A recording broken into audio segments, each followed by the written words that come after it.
Bwana, mambo vipi? Bwana, leo nataka tujifunze kitu kimoja katika hii marathon ambayo wengi tumeiona kwenye mitandao ya kijamii, wengi tumefahamu na kuona Mtanzania mwenzetu ameibuka kuwa mshindi ambaye ni Felix Simbu. Bwana, kuna kitu ambacho tunajifunza kutoka katika haya mashindano. Ukiona pale mwanzo aliyekuwa anatarajiwa kushinda ni yule Mjerumani ambaye anaitwa Petros.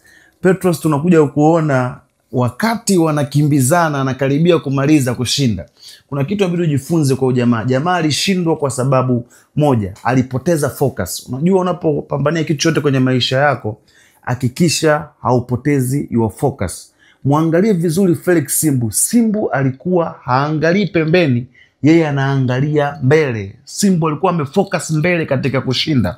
Katika ile final race alikuwa anaangalia ile kamba ile, kwamba mimi nataka nishinde pale.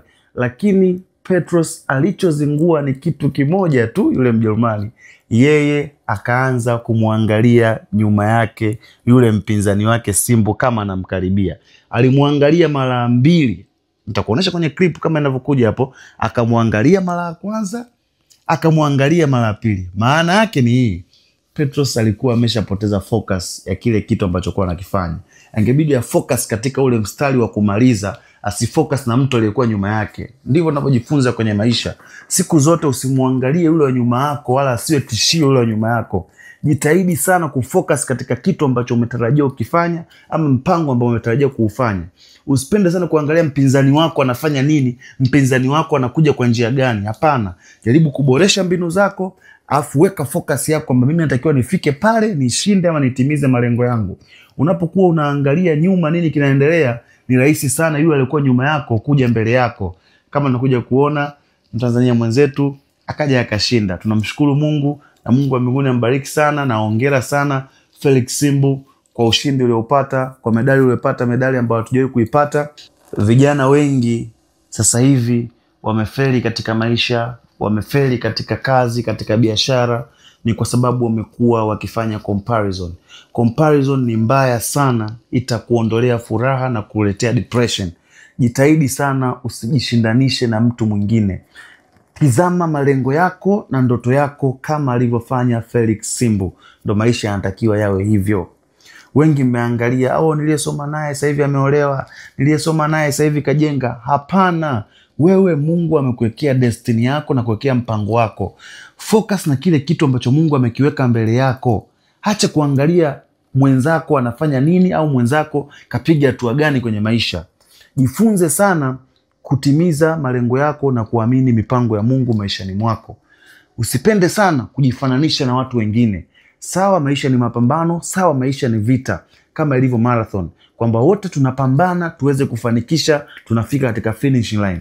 Tunafikaje? Hapo itatuhitaji pumzi, itatuhitaji focus. Focus ndio kitu cha msingi sana, na pumzi ni kitu cha msingi sana. Ukipoteza focus, umepotea.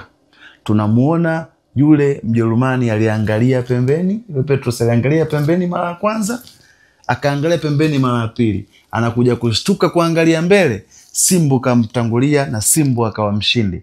Kwa hiyo tujitahidi sana kuto kujilinganisha na watu wengine, wala kupata hofu kwa kuwa fulani anafanya kitu fulani ukahisi atafanikiwa kupita wewe. Hapana.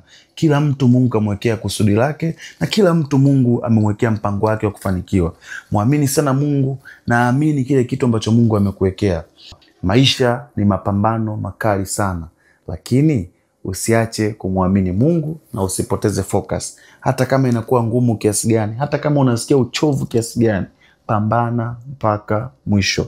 Usichoke, kwa sababu ukimwangalia wa nyuma yako anaweza akakuchosha, ukachoka, ukakata tamaa, au akakuvunja moyo. Ukaona huyu jamaa mbona ni mtoto mdogo, lakini bwana mafanikio kuliko mimi, ukaanza kujilinganisha na ukadhoofika. Kumbe hapana, unaweza ukafanikiwa hata katika utu uzima wako huo. Unaweza ukafanikiwa hata na ukubwa wako huo. Jitahidi sana usijilinganishe na watu wengine. Muamini Mungu, endelea kupambana, endelea kukomana hicho unachokifanya. Mungu atakuinua.